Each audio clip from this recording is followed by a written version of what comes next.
Hey, what's up, guys? Young Bucks, Old Goats. I'm the GOAT. Thanks for joining me tonight. I want to do something a little bit different tonight. I'm going to be doing a bio on one Cuban baseball player, and I'm going to try to do that maybe once a month or sooner, depending on how soon the editing department, which is me, can edit out the material. So it's gonna be like kind of like a football life, but a baseball life of a Cuban player, and I'm gonna kind of tell their story and go through their career a little bit. I love baseball. I'm Cuban. It's kind of an easy subject for me to talk about. So again, hope everybody's doing well out there. Thanks for joining me. I'm glad to be back in the studio recording something. I've been doing a lot of lives lately, and those are fun too, but the audio quality is not always great. And with this, I can get much better audio, and I can do some editing in there. So depending on how soon the editing can get done, that's how soon I'll put out some of these. It's not what I'm going to do always, just every once in a while. Which, by the way, Young Bucks Old Goats has an opening in editing. I can pay in beer and whiskey only, which, depending on the person, that could be expensive. Cheers. Since this is baseball, I'm doing beer tonight. Yingling, my favorite beer. I'm not afraid to say it. So, I'm not sure what I'll call it. Let's just say this is like Cuban baseball player stories. And this is going to be the first entry, which you'll see why this person that I'm going to talk about is pretty fitting to be the first one. Um, and the thing with baseball for me is sometimes the stories and the stats of baseball and the stories around baseball can be more interesting than the actual game, because let's face it, sitting there and watching 3 hours of a baseball game, it's not for everybody. I'm more of a have it in the background while I'm working or doing something, so I'm kind of listening. If something big happens, then I'll pay attention. It's especially good. I've said it before. If the announcers are good, Vince Scully was one of the all-time greats. He'd tell you great stories while the game was going on. So he'd fill in the air and stuff like that. So it's like it could be like a nice little soundtrack to your evening if you're doing a little work or something. I reserve watching full games now for example, when Jose Fernandez, rest in peace, was a Marlin. I'd watch that whole game probably, because that guy was like must see TV, or a guy like Dontrell Willis, or playoff games. But we haven't had that in Florida in a long time. It's been 17 years since we've been able to enjoy anything like that. So hopefully we can get. I just want baseball back. Period. Hopefully we can get a winner here at some point. So I'm going to try to tell the full story on these guys. We'll get the good and the bad. Everybody's human. Everybody has good things, bad things. I'm not going to hype everybody up to be a superhero. A lot of these guys from Cuba are super colorful guys that have a lot of interesting stories about them. And when you're talking about some older players in the pre-social media era, where we don't know where everybody had for breakfast. These guys can be a little bit more interesting because a lot of their stuff is kind of shrouded in mystery, and you have to get like newspaper clippings and secondhand accounts, and then there's like legend has it that this happened or that happened. So it's a little more interesting because you got to get some of the stories and see what you believe or what you don't believe. So tonight's guy. His name is Barbaro Garbey. First of all, great fucking name. There's a lot to be said for sports names, and I'll said it before and I'll say it again. And you don't get too many Barbaros. I don't remember too many other Barbaros in any sport, for that matter. For those that don't speak Spanish, the translation doesn't really hold. In English, it translates to barbarian, which is not that great if you tell somebody they're a barbarian. I guess it could be like a savage or something. But in Spanish, when you say, que bárbaro, oh, que bueno, it's something that's really good. My mom would use it a lot to describe like when people did a good feat, or something that was really good. So for me, it doesn't translate to barbarian, but it's funny. The name really fits this guy. Um, he says it comes from the Catholic Church celebration of Santa Barbara. And on that day, people that are born, which is December 4th, if I'm not mistaken, when he was born, a lot of people born on that day are named Barbara or Barbaro that get that name. So my first exposure to this guy was his 1985 Topps baseball cards. Shout out to Topps. That was part of my childhood. I traded that set with my neighbor one day to get his LJN wrestling figures, WWE wrestling figures. And that trade haunted me for a long time because I always wondered, man, did I do a good trade? Which one is going to be worth more in the long run? So that was something that I always, like, for some reason, it was like the biggest deal I ever did as a kid. In the end, I think it was a fair trade. Maybe I even got the better end of the deal. I don't have any of those wrestlers anymore, although we've had some at manofactionfigures.com. And I ended up buying the 1985 Topps set, which I'll show like his card and a couple of his cards while I'm talking, years later, which I still have. Has some cool rookie cards like pre-Roid Rage Mark McGuire in his Team USA days, Doc Gooden's rookie card, Roger Clemens. So shout out to Eddie from Hialeah on that trade, wherever you are, dude.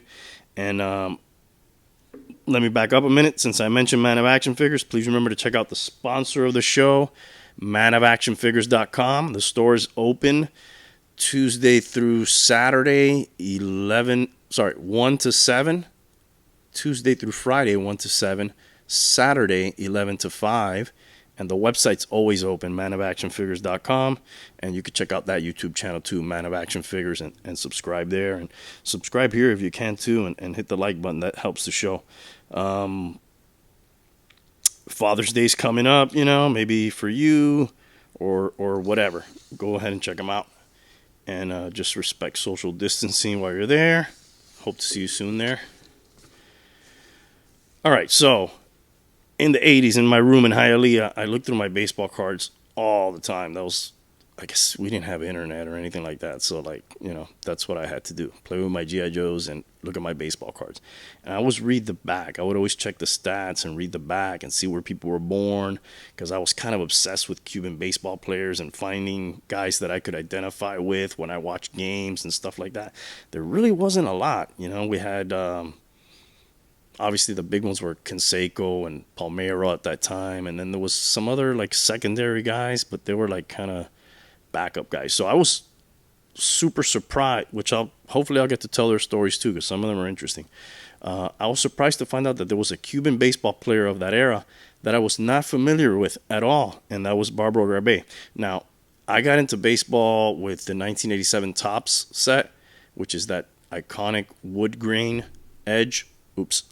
And by the time, and I got into that with my brother, my neighbor Aeon, shout out to Aeon. So by the time that 1987 set came in with the wood grain borders, Garbey he was pretty much gone from the majors. So that's why I really never heard of him. I got the 85 Topps set later. But if you talk to old Cubans who paid attention to baseball on the island in the 70s, everybody knew who Barbaro Garbey was. He was one of 9 siblings. He had a very good boxer brother, which is Rolando Garbey, gold medalist in the 1976 Pan American Games, which I'll talk about him a little bit because he was a good athlete himself. His sister Marcia was a long jumper in the Olympics. And here's a little bit on Ramon Garbey.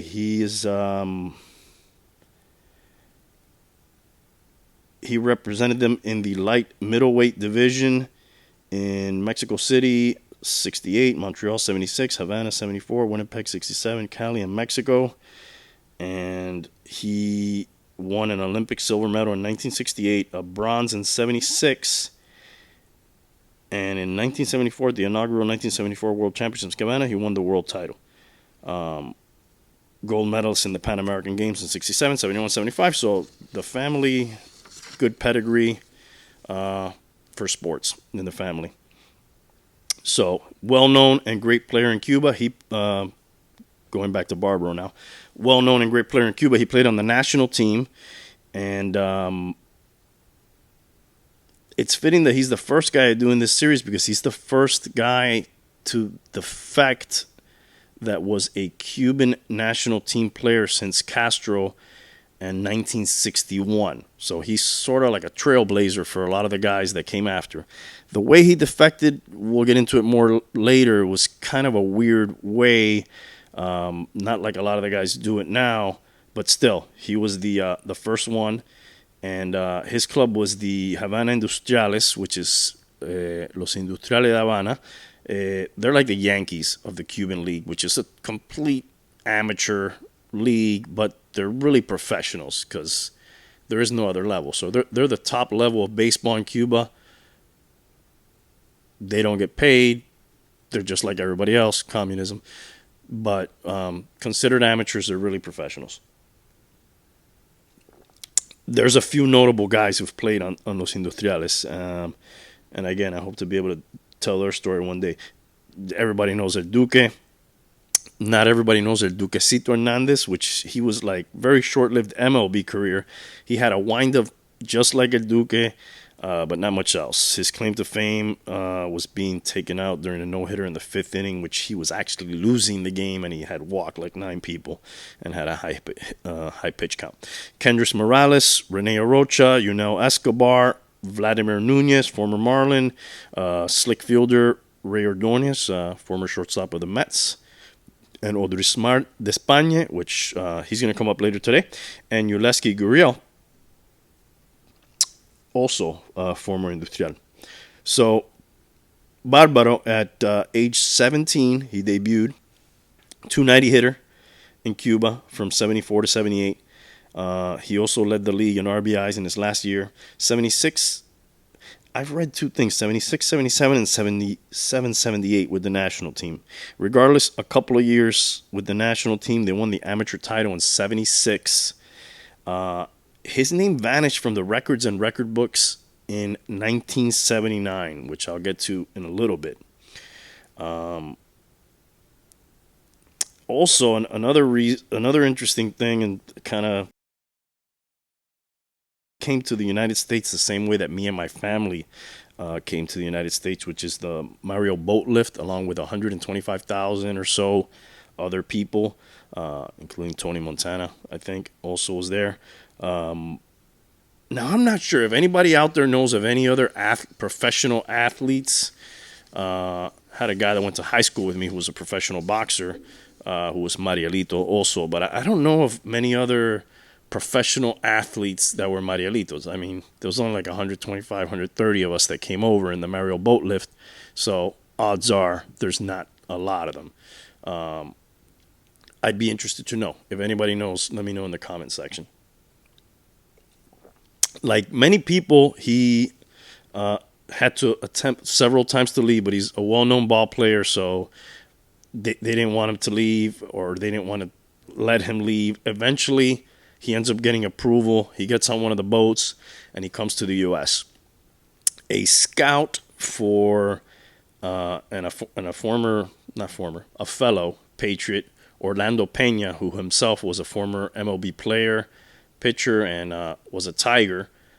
He was keeping tabs on the names of the people that would come over, because at that time in the newspapers they would print sort of like a manifest or lists of everybody who came over. So they were looking out. They knew that he was on his way. They were looking out for the list to see if his name came up. His name comes up. He obviously came in through South Florida, but then they shipped him off to Pennsylvania, if I'm not mistaken. And Pena went there to see him. And when he saw him as a scout, he said he couldn't believe he was a ball player. He goes, "Are you sure this is the guy?" He was malnutrition, like a lot of people were when they came over, or when they come over, and had nothing but the clothes on his back. And he just told him, he said to Pena, give me good food, and you're gonna see how good I can hit. So Pena offers him a contract. Legend has it he didn't even ask. And it makes sense. You're in that situation. You got nothing but the clothes on your back. You came from communist country and you don't really know the language, so you're going to take anything. But he just signed it. He didn't even ask how much money it was or for how long. He put it in front of him, he signed them, and it ended up being $2,500 in 1980 dollars, which in any kind of dollars, it's not really a lot of money. But he was on his way to make his big league dreams come true, and it's important to know he had to leave his wife and children in Cuba, as a lot of these guys end up having to do.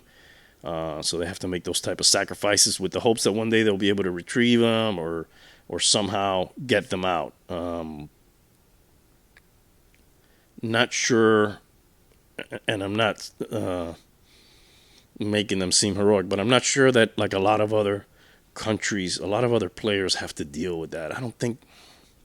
I can't think of too many other ball players that have to deal with that situation. So that's tough, when you got to come here and you had to leave your family behind, and maybe you're lonely, and especially if things don't go well, and you don't have any like support there.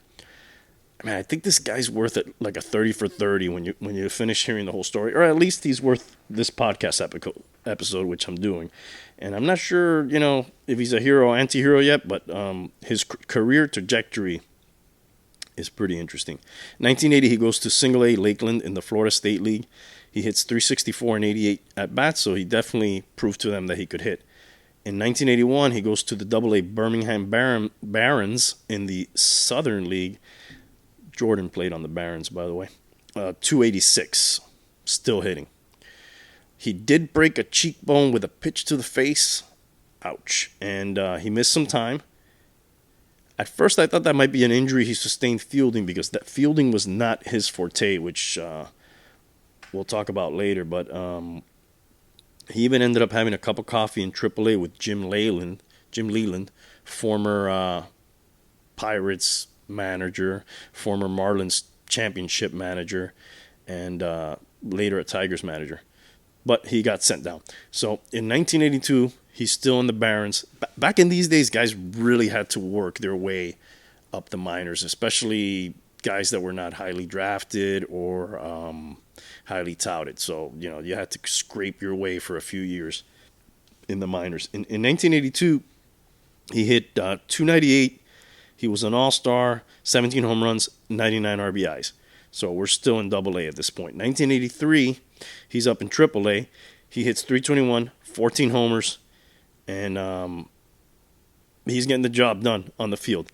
Off the field, not so good.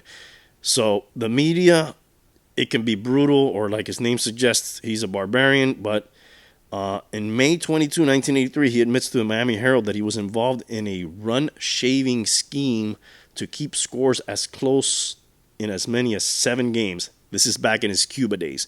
So, point shaving, for those of you that are not gamblers or into gambling, a lot of betting on games goes with a run line. So, the favorite, let's say, for example, the Yankees are playing the Marlins today. The Yankees are way better than the Marlins today. So maybe if there's a really dominant pitcher for the Yankees and there's like a very bad pitcher for the Marlins, they're going to be favored by like 2 or 3 runs. So if you bet on the Yankees on the run line, they need to score more than those 2 or 3 runs for you to win the bet.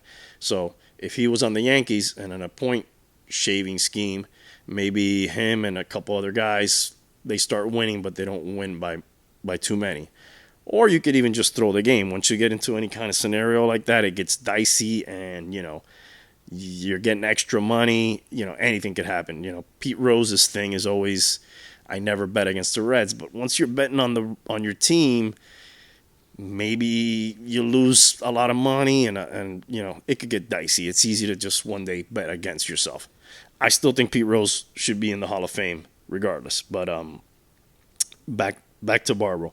He felt, he still felt it was the right thing to do because players don't get paid. They're technically amateurs, like I said.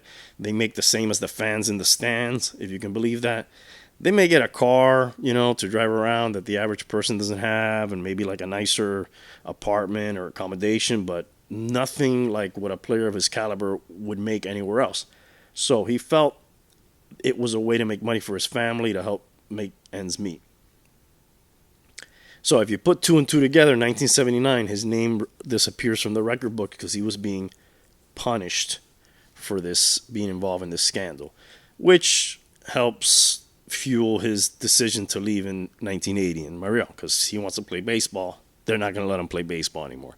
In Cuba, when they say your career's over or anything is over, it's over. There's no going back. There's a lot of ball players that's happened to. So immediately, he was placed on probation in the minor league team, which meant he could play AAA, but he was not eligible to be called up to the big club until they investigated further because, gambling in baseball, it's not good. So that's going on. Now it starts to get even dicier for Garbey. June 28, in the last inning, he gets on I believe, a double switch. They put him in on third base, and his fielding comes into question again. On a crucial play, a ball gets thrown to him and sails, and the runner scored. A fan, which, man, this is an educated fan, starts asking him, somebody who keeps up with the news at minor league baseball, how much he was being paid to drop that ball and how badly his wife and children must be starving for him to drop that ball. I don't even know if you can gamble in minor league baseball legally, but regardless, this fan is really laying into him during the game. And here's what happens next. After the game, Garbey, carrying a bat, goes to the parking lot to question the fan. Words were exchanged. Things got heated. He takes a cut. He hits the guy on the shoulder with a swing or two. Boom. 30-day suspension. Psychiatrist, because now he can't even play baseball and he's homesick. He's missing his family. Eventually he comes back and he played well again, but because of the probation for the gambling story, he could not get called up. So, fast forward to 1984, next season, he gets invited to spring training on a loaded Detroit Tigers team. This team was built by several ways, but listen to some of the guys they drafted in 76. Alan Trammell, Dan Petrie, Jack Morris. They even drafted Ozzie Smith, the Wizard, who obviously he didn't sign, but still, that tells you a little bit about their prowess drafting. Those are 3 Hall of Famers that they drafted in that draft. So you got Alan Trammell, Kirk Gibson, Sweet Lou Whitaker, Willie Hernandez, Chet Lemon, Larry Herndon, Parrish, Jack Morris. There's more guys I'm forgetting. Maybe I can look them up. But that team was just loaded. And I got some of their baubles up there. Sparky Anderson, of course, is the manager. So he had an impressive spring training. Sparky Anderson, rest in peace, had called him the next Roberto Clemente. Looking back, a lot of you probably never heard of Barbaro Garbey, so it was unfair to too much praise for several reasons. But he thought fondly of him, so he made the club, and he was on the field and started for a no-hitter that Jack Morris threw that year, and he was instrumental in their 35-5 start. 35-5. They started 35-5 that year, and they never looked back. For those first 40 games, he hit .463. And when he made his debut, he became the first Cuban-born and trained player to debut in MLB since the great Hall of Famer Tony Perez, which was like 20 years earlier, I think, or more. Clutch hitter for them, a lot of pinch hits. He ends up playing 110 games, 287 average. Only Trammell and Whitaker had higher averages. And he played all over the field, first, second, third, and DH. There's 2 ways to look at that. 1, he was versatile. 2, they were trying to hide him, too. He was not a great defensive player. He did have errors, a lot of errors at third and at first. But his hitting is what got him to the major leagues, and that's what kept him there. He was 3 for 9 in the ALCS. The World Series, not so great. and 12, 0 for 12. But they won the World Series. So that was the pinnacle of his career, everything he had been working for. And 1985, he played in less games, lower average, one more homer, 257 average, 6 home runs, 29 RBIs. And the club fell to third place, which is a far cry from their previous years. He says they were overconfident, not hungry.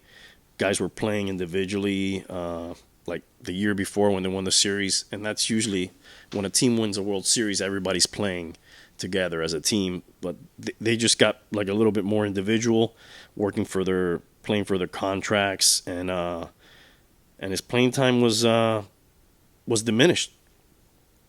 He remarried that year. No mention what happened to his family in Cuba, and this is where you got to be careful what you wish for sometimes. After that season, he demanded to be started or traded.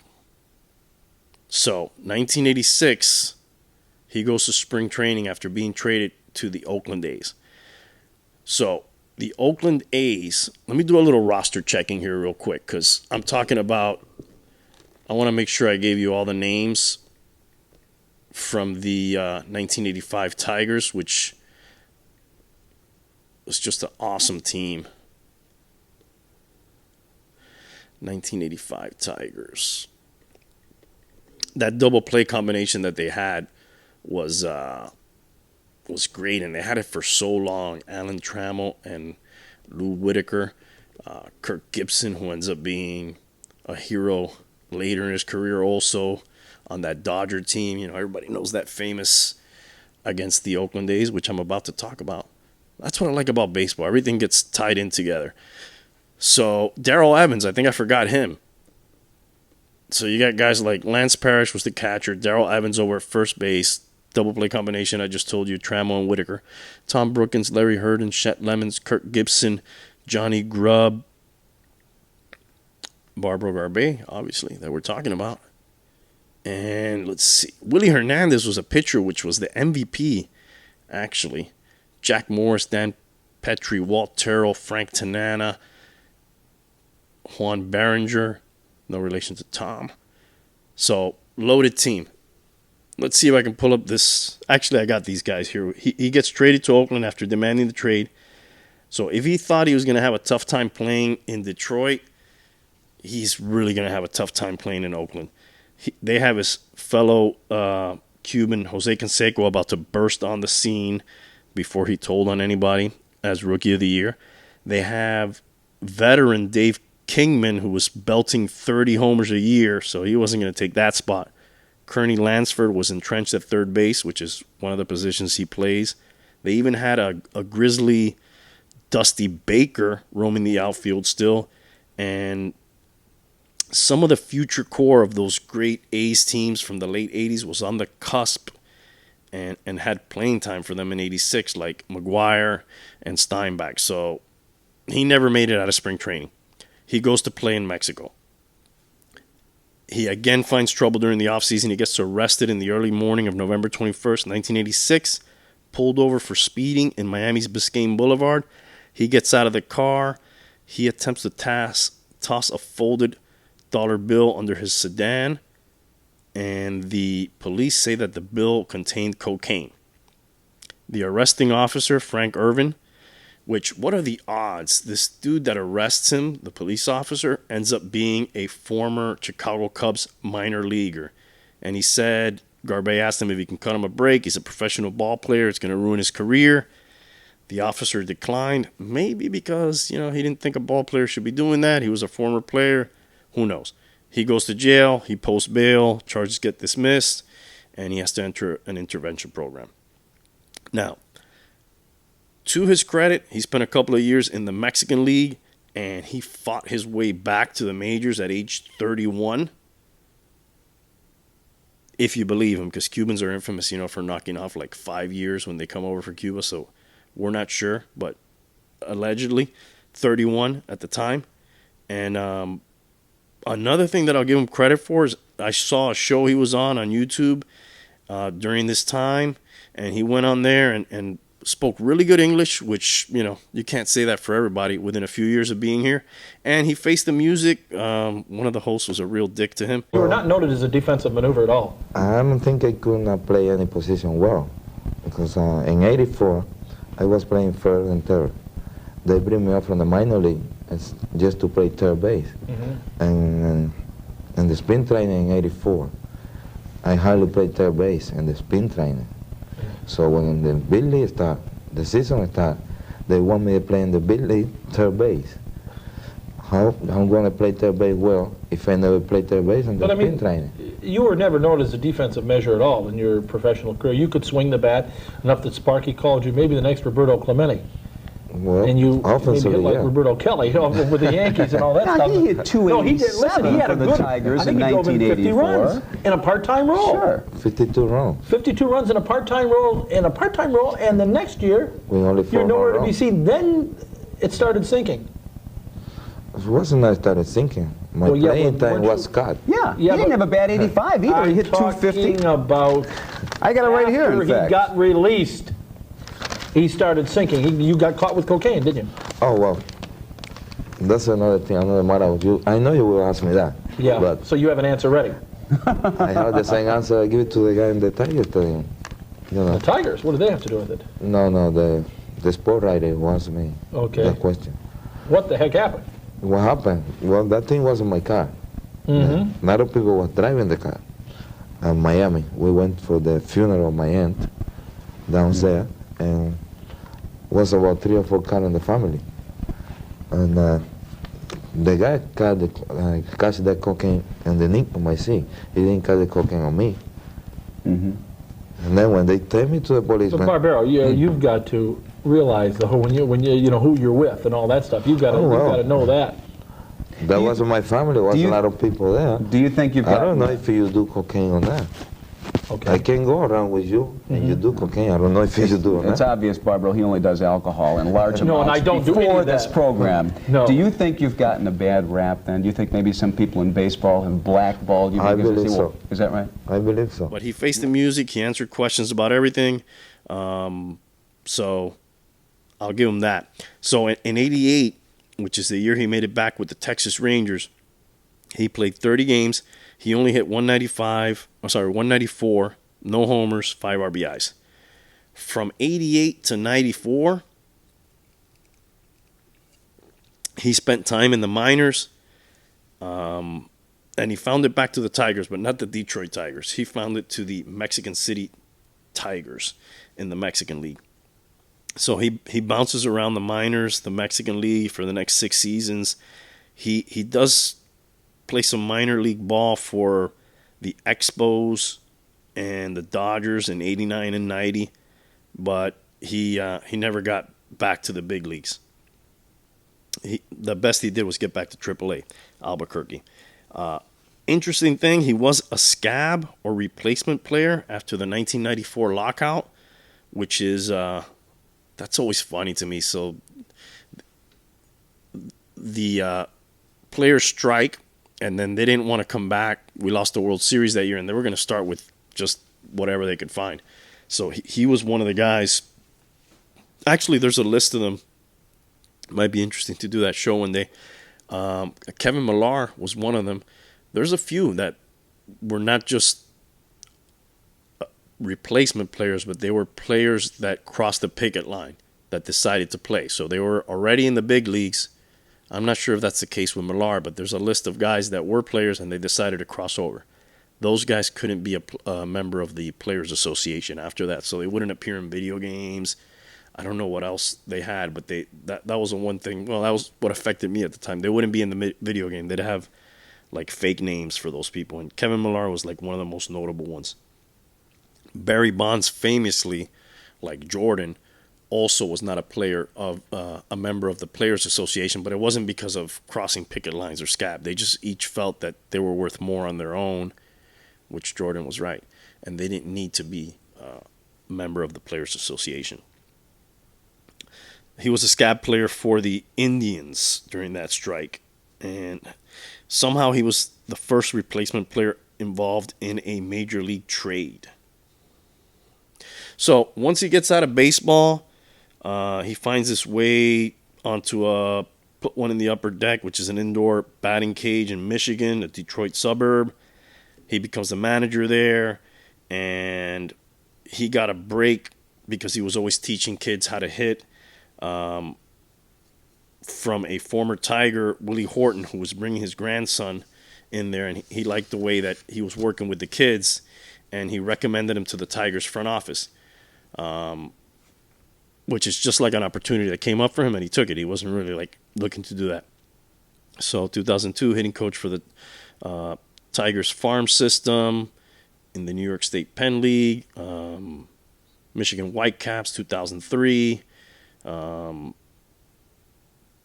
Cubs hitting coach in the Single A Peoria Chiefs, 2007-2008 seasons with the Double A Tennessee Smokies, and back to Peoria, Dayton Cubs, Gulf Coast League Braves 2014. So he's found pretty steady work coaching. So he really made a career out of baseball.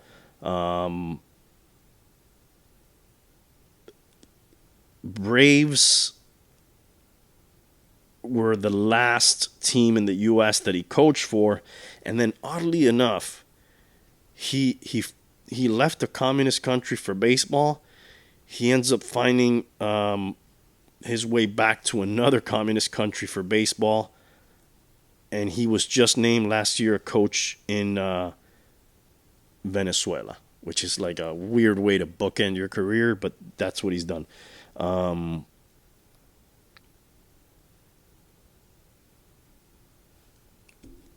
Please remember to subscribe and hit the like button if you enjoyed the video. I'm going to appreciate that. I got some other things about him here in Spanish. So the name of the team is Los Tigres. Again, third time he's on a team named the Tigers. One word to say about this guy, Barbaro. So just some current news going on. Besides that, there's no baseball going on, but there is the KBO is going on, which is the Korean Baseball League. And we do have a Cuban there playing pretty well, which I mentioned earlier, Odrismar Despeña. He's kind of tearing up the Korean League. He's 2-0 with 5 starts and a 1.69 ERA. He's a former Marlin, Padre, so that's good to see. And when I do this episode, I'm going to give you the GOAT of the day. And this is it can be the old school GOAT, because when I was a kid, a GOAT was like Bill Buckner was a GOAT, for example, when that ground ball went underneath his legs in the World Series as a Red Sox versus the Met, or Mark Sanchez when he did a butt fumble. You know, what a GOAT. Somewhere down the line, GOAT became an acronym, greatest of all time. And now, like, Tom Brady's the GOAT, Michael Jordan's the GOAT. Tom Brady's not the GOAT, by the way. So those things are different. So I'm going to give you both, and that might be a good episode to do the old school GOAT and the new school GOAT. So the GOAT of the day today is going to be... It's going to be someone who did something great or did something around the time of the recording. So today it's Cal Ripken Jr. He played in 2,632 games straight. Think about that next time you're going to call in sick.